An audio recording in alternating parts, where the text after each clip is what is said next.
everyone, this is me sir Tauheed and आज मैं आप लोग के लिए मज़ीद दो वोकैब्स लेकर आया हूँ। और आज के जो वोकैब्स हैं बहुत ही आसान हैं, बहुत ज़्यादा कॉमन है, लेकिन आज हम इसको थोड़ा अच्छी तरह से समझेंगे ताकि जब भी हम इनको इस्तेमाल करें तो हमें कोई प्रॉब्लम ना पेश आए। तो पहला वर्ड है आज हमारे पास अथॉरिटी। ये एक नाउन होता है और इसके दो मतलब हो सकते हैं। अथॉरिटी का मतलब होता है इख्तियार, मतलब कोई पावर, कोई ताकत। अगर मेरे पास कोई राइट है, मतलब राइट का मतलब मेरा हक़ है किसी बात के ऊपर, किसी चीज़ के ऊपर, तो इसे कहते हैं अथॉरिटी। सही है। तो जुमला देखते हैं। इसके हवाले से जो हमारे पास जुमला है उसमें कह रहे हैं आई हैव द अथॉरिटी, मेरे पास अथॉरिटी है, to take any decision as I am all in all here. मेरे पास अथॉरिटी है कोई भी फ़ैसला लेने की, क्योंकि मैं ही यहाँ पर सारा करता धरता हूँ। ऑल इन ऑल का मतलब होता है, ऑल इन ऑल मतलब करने वाला, जो सब कुछ हो। जैसे कि अगर आप किसी इदारे में हैं और आप CEO हैं तो you are all in all. अब आप ही के पास सारे राइट्स हैं, आप जो चाहें वहाँ पे कर सकते हैं। तो ऑल इन ऑल का मतलब होता है कि सारे इख्तियारात आपके पास होते हैं। आमतौर पे ये सोल प्रोप्राइटरशिप के अंदर होता है कि जहाँ पे एक अकेला ऑनर है तो फिर सब कुछ उसी के हाथ में है। वहाँ पे कोई और ऑनर नहीं होता जो इंटरफेयर करे आपके एक्शंस या डिसीशंस के हवाले से। तो वहाँ पे आप ही सब कुछ होते हैं। तो ऑल इन ऑल का मतलब होता है सब कुछ होना। तो अगर मैं ये कहूँ कि मेरे पास अथॉरिटी है, मेरे पास पावर है कि मैं कोई भी डिसीजन लूँ क्योंकि मैं ही यहाँ पे सब कुछ हूँ, तो ये जुमला हम इस तरह से कह सकते हैं, I have the authority. Authority मतलब इख्तियारात, मेरे पास इख्तियारात हैं, मेरे पास ताकत है, मेरे पास इस बात का हक़ है कि मैं कोई भी फ़ैसला लूँ क्योंकि मैं ही यहाँ पे सब कुछ करता धरता हूँ। इसी तरह इसका दूसरा मतलब भी है मुक़्तदर। मुक़्तदर का मतलब होता है वो शख्स जिसके पास अथॉरिटी हो या वो इदारा जिसके पास अथॉरिटी हो, हम उसको भी अथॉरिटी कहते हैं।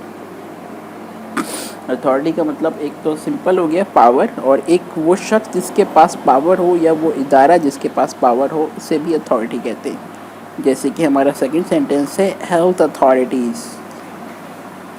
हेल्थ अथॉरिटीज़, अब ये क्या है? एक अथॉरिटी है, हेल्थ के हवाले से इनके पास अथॉरिटीज़ होती हैं, ये कोई भी डिसीजन ले सकते हैं। Health authorities have issued world wide alert regarding कोविड-19। इसका मतलब है कि हेल्थ अथॉरिटीज़ ने वर्ल्ड वाइड अलर्ट जारी कर दिया है, यानी कि दुनिया भर में वार्निंग जारी कर दी है कोविड-19 के हवाले से। क्योंकि उनके पास राइट्स हैं तो वो ऐसा कर सकते हैं, उनको कोई और रोक नहीं सकता। ओके, आगे बढ़ते हैं नेक्स्ट जुमले की तरफ। वो है हमारे पास अवेलेबल। अवेलेबल भी बहुत ज़्यादा इस्तेमाल होने वाला इंग्लिश का वर्ड है, जो कि हम आम उर्दू में भी बहुत ज़्यादा कर देते हैं इसका इस्तेमाल। तो अवेलेबल का मतलब होता है दस्तयाब होना। अब दस्तयाब होने का मतलब क्या होता है ये आपको पता होगा, मुहैया होना, किसी चीज़ का मौजूद होना। तो इसके ये भी एक नाउन है। तो इसका सेंटेंस देखते हैं। There should be a fire extinguisher available all the time. There should be a fire extinguisher available all the time. It means कि फायर बुझाने वाला जो आला होता है उसे कहते हैं फायर एक्सटिंग्विशर। कभी भी आग लग जाए अचानक से या हादसाती तौर पे, तो उसको बुझाने के लिए एक सिलेंडर होता है रेड कलर का, जिसमें से जिसको अगर आप दबाते हैं तो उसमें से एक वाइट कलर का कुछ फोम निकलता है, झाग ऐसी चीज़ निकलती है जो कि पाउडर नुमा लगती है, और इससे आग फौरी तौर पे बुझ जाती है। तो ये फायर एक्सटिंग्विशर यूज़ किए जाते हैं आग बुझाने के लिए हादसाती तौर पे अगर लग जाए।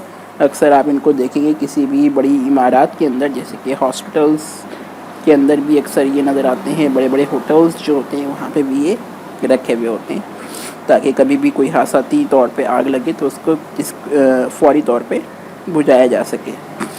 तो there should be a fire extinguisher available all the time. आग बुझाने वाला आला हर वक्त यहाँ पर दस्तयाब होना चाहिए, क्योंकि बुराई कब आएगी इसका आपको पता नहीं होता। نیکسٹ ہے اویلیبل. اب یہ جو اویلیبل ہے یہ بھی ناؤن ہے، لیکن اس کا ایک اور مطلب اردو میں نکلتا ہے، وہ ہے مصروف نہ ہونا. مصروف نہ ہونا. جیسے کہ جملہ ہے ہمارے پاس، اس کو اگر آپ جملے کو دیکھیں گے تو سمجھ میں آئے گا کیا مطلب اس کا. Since he was available I had the opportunity to discuss my idea. کیونکہ وہ دستیاب تھے، مصروف نہیں تھے. کیونکہ کوئی شخص اویلیبل ہے، اس کا مطلب ہے وہ آپ کے لیے اویلیبل ہے، وہ آپ کی ہیلپ کر سکتا ہے. لیکن اگر کوئی شخص بزی ہوتا ہے تو ہم یہ کہتے ہیں since he was busy I couldn't have the opportunity to discuss my idea. لیکن چونکہ یہاں پر ہم یہ کہہ رہے ہیں he was available، اس کا مطلب ہے وہ بالکل بھی بزی نہیں تھے. Since he was available، کیونکہ وہ مصروف نہیں تھے، دستیاب تھے، موجود تھے. I had the opportunity to discuss my idea. تو مجھے موقع مل گیا اپنے آئیڈیا کو ڈسکس کرنے کا. مجھے اپنا آئیڈیا ڈسکس کرنے کا ایک موقع مل گیا. یاد رکھیں یہاں پہ اپارچونیٹی کا مطلب ہے موقع ملنا. کوئی بھی موقع مل جائے اسے کہتے ہیں اپارچونیٹی. اویلیبل مطلب دستیاب ہونا یا مصروف نہ ہونا. سنس ہی واز، کیونکہ وہ مصروف نہیں تھے تو مجھے موقع مل گیا تھا ان سے اپنا آئیڈیا ڈسکس کرنے کا.